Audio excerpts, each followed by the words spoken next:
Hello everyone and welcome to the penultimate round of this year's Tata Steel Chess Masters with an incredible moment in chess history. If you guys know what I'm talking about, you're welcome to just skip to the moment in the time section below the video, but if you don't know what's happened, do watch the entire video.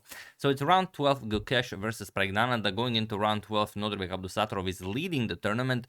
But of course, with a victory, Pragg could get close to him, and Gukesh could get even closer to him.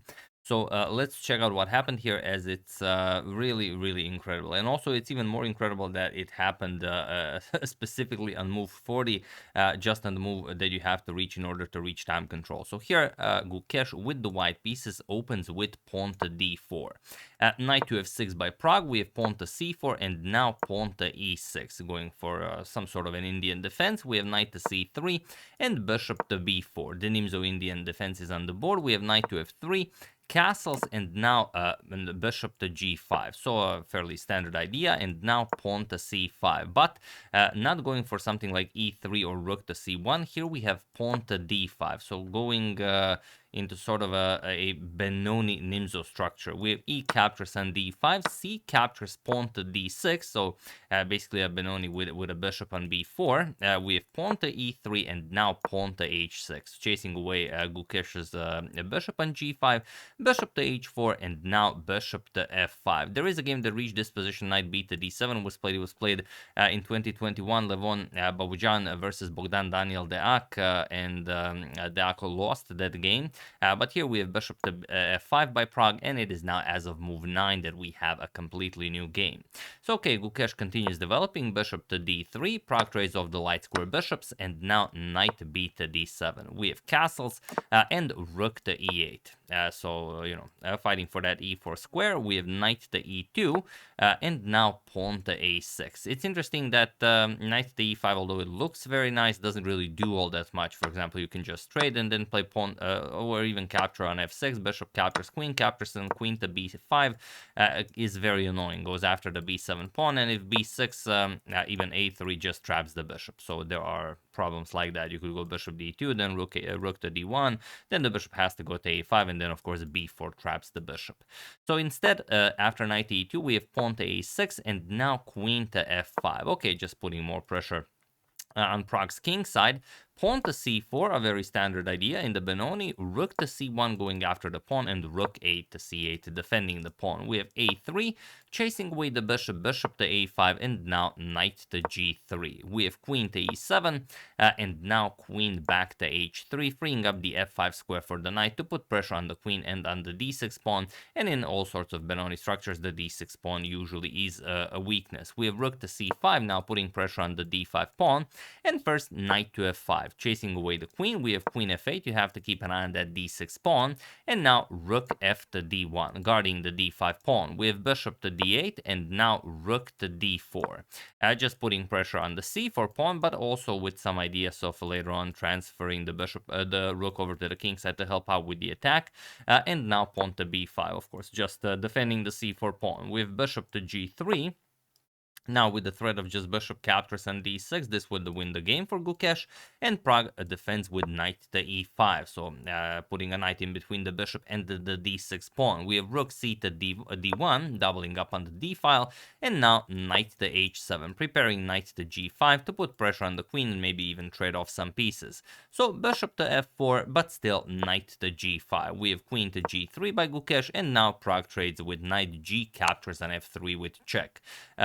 G captures on f3. Now Gukesh says I might even move my king and bring the rooks over to the g file to help out with the attack against the black king. King to h7, and now queen to h3. We have bishop to e7, adding another defender here, and now rook to e4, just piling up on that knight on e5. And here Pragg, well, there are a couple of moves he could play. He goes for rook to d8. An interesting way to counter this is knight to d3. I will show it because it's fairly brief. And after knight captures on e7, you go knight captures on f4. That's the idea. And now, okay, if queen f5 check, you will play knight to g6, block check. And after everything gets traded off, here you have this rook and pawn endgame. Okay, the f3 is hanging. You will defend it with f4. But all in all, it's a drawish endgame. But Prague wanted more. He played rook to d8 and now king to g2. But both of them are burning a lot of time in this game, and both of them are already reaching below the 5-minute mark. We have pawn to a5 by Prague, trying to push on the queen side to create a pass pawn, and now rook d to d4. Now, interestingly, if Gukesh had more time, he was already down to 2 minutes on the clock.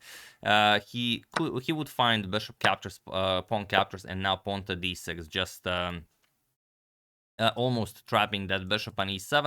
And after bishop to g5, pawn to f4, and after captures the bishop to f6, and now pawn to d7. And with 2 minutes on the clock, it's hard to hard to decide whether this pawn will be safe or not, but objectively, it is best for white. However, here we have rook d to d4, and now Prague plays pawn to c3. It's not a good move because the pawn cannot be captured back, which Gukesh calculates properly. He plays b captures on c3, and Prague captures back. And now there's a problem. The game is now completely winning for Gukesh, so feel free to pause the video and win the game for Gukesh while I give you a couple of seconds.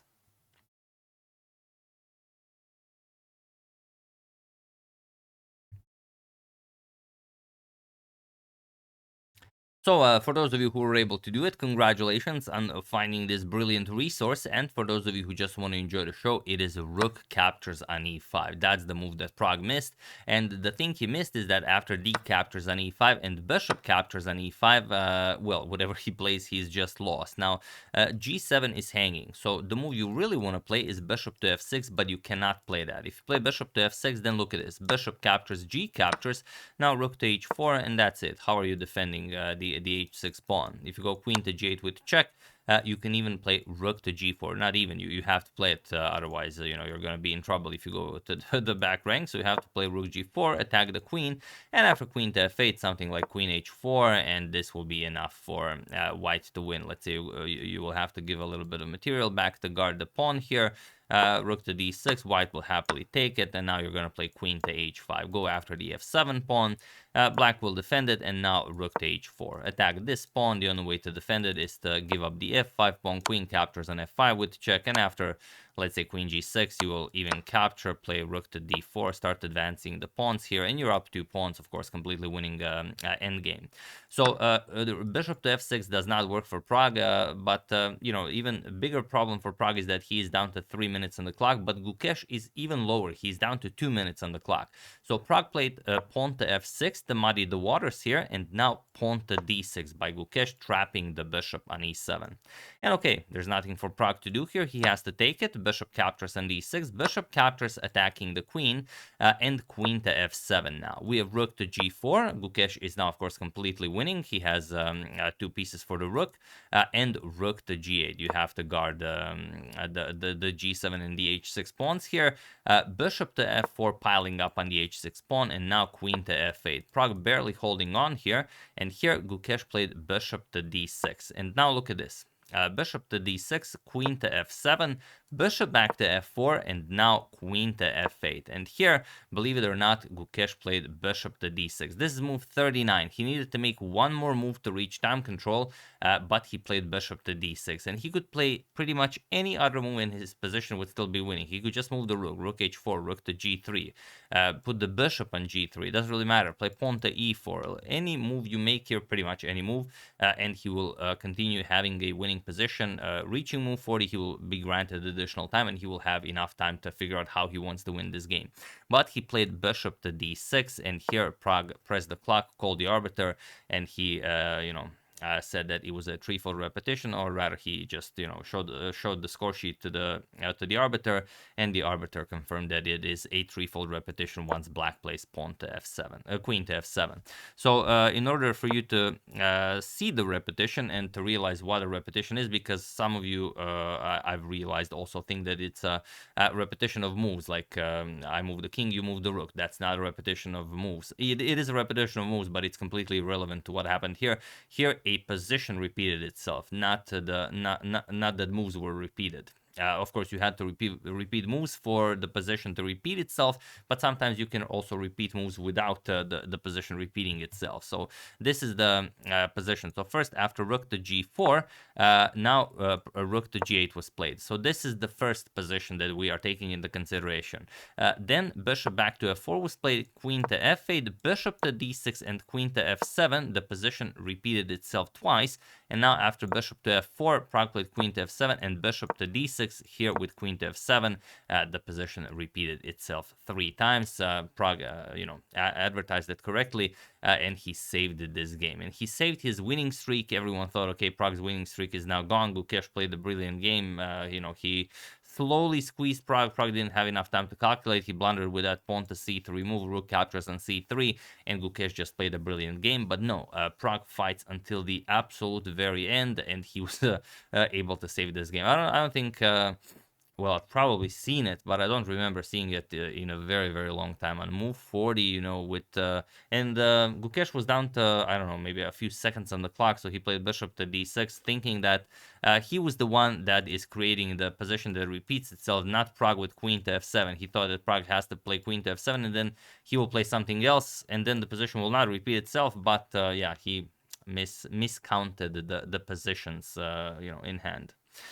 So yeah, a tough break for Gukesh. He was on his way to maybe even taking the lead in the tournament. We still don't know what happened in the Abdusattorov game, as he's still fighting with it, even as I'm recording this video. Maybe he's not. Let me just check. No, they're still fighting. Wait, let me just see. Yeah, it's a very, very slow endgame, so they're still playing it. I could give you an update on what I think will happen, but no, let's not spoil it. I will make another video regarding that situation. But now let's turn to one of the other games that also finished.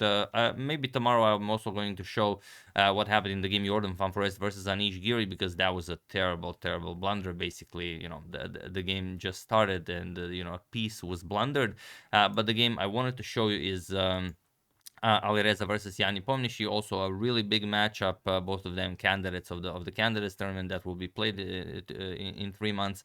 So let's check out this one. Really a masterful display. So here Alireza opened with knight to c3. It's the Van Geet opening, and okay, Jan really had no idea what to play here, but you can pretty much play anything, as it's not a serious opening. On the other hand, it can transpose into pretty much any other opening, so he has to be careful in what he plays. d4, we have pawn to d5, and now bishop to f4. Alireza goes for sort of an accelerated London system. We have pawn to c5 and now e3. C captures on d4, e captures pawn to a6, and now knight to f3. Okay, so it has been played before, nothing new here. Bishop to g4, h3, bishop captures, queen captures, and knight to c6. So nicely developing pieces, both of them. Queenside castles by Alireza, and now pawn to e6. We have pawn to g4, maybe with ideas of advancing the pawn to g5, kicking away the knight, but just a nice calm bishop to d6 by Jan. Bishop back to e3, and here there is a game where rook to c8 was played, but here we have queen to a5, and it is now as of move 11 that we have a completely new game. So okay, king to b1, now the knight can move, you don't have to worry about the a2 pawn, and now knight to b4. Now the knight can't move, you have to worry about the a2 pawn. So bishop back to c1, we have rook to c8, and now pawn to a3, kicking away Jan's knight, knight to c6, and now Alireza presses forward on the king side, pawn to g5. We have knight d7 and pawn to h4. Okay, queen to b6, putting pressure on the king. Bishop captures on a3 is the threat, so bishop to h3. Very, very tricky move. Objectively, rook to h3 was best, but bishop to h3 keeps Jan's king in the center of the board. Now, the problem is if you castle, then there's this knight captures on d5 trick. And if pawn captures, then the bishop captures the knight on d7. That's the idea behind bishop to h3. But also... can't Jan just play bishop captures on a3 here? Well, if you play bishop captures on a3, again, you run into this knight captures on d5 line, and the bishop here protects against checkmate. If you capture, also the knight will be captured with check, and also the queen now attacks the bishop on a3. So Alireza did think of everything. So after bishop to h3, Jan played knight captures on d4, as Alireza did give up a pawn here, and now queen to e3, putting pressure on Jan's knight.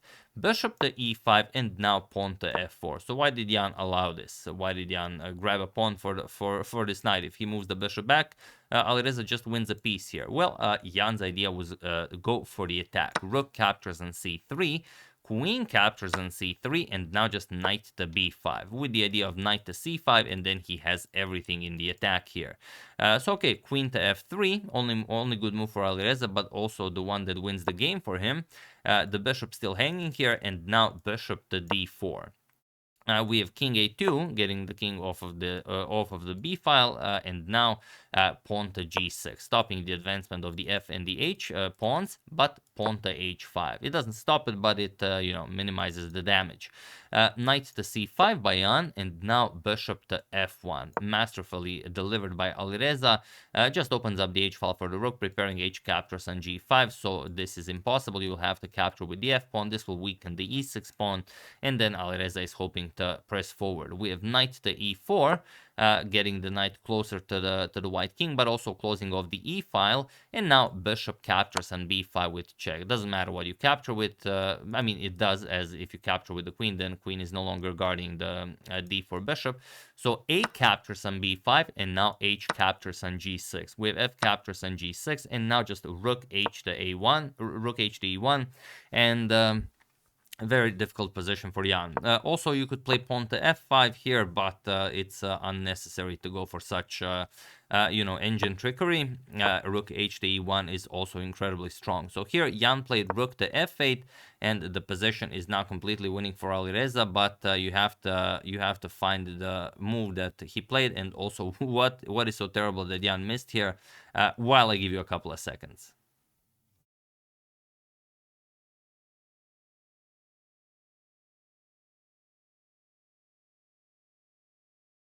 So for those of you who were able to do it, congratulations on finding that the bishop on d4 is the problem, and also that the king is getting checkmated. How is the king getting checkmated with so much stuff in front of the black king? Well, that's the beauty of chess. Here, Alireza just played queen to d3, and he was in this position on move 28 that Jan Nepomniachtchi resigned the game, as there is nothing more to be done here.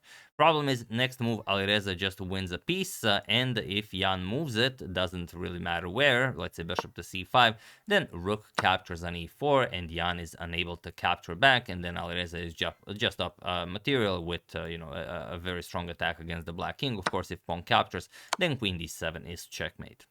So very, very tough loss for Jan. He didn't really figure out how to go about this whole knight to c3 business. But yeah, Alireza takes down a candidate with the Van Geet opening knight to c3. So yeah, even that has happened. But yeah, crazy. I mean, this is such a crazy round. Alireza defeating Jan Nepomniachtchi with knight c3. Gukesh forcing a threefold repetition in a winning position against Prague on move 40.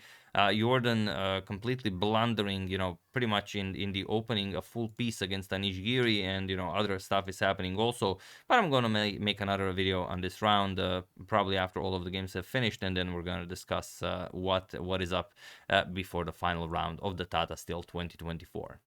So yeah, that's the game, or rather those were the games. Hope you guys enjoyed it. I would like to thank Lana is the best wife in the world, Samuel Kane, Gerhard Henkelman, Hans Andersson, and David Gasparian for your contribution to my channel. Thank you a lot, I really appreciate it. As usual, you can check 2 of my previous videos here. Thank you all for watching, and I will see you soon, continuing to check up on your wonderful suggestions and whatever else happens in the chess world. So thank you all, I will see you soon, and have an excellent rest of your day.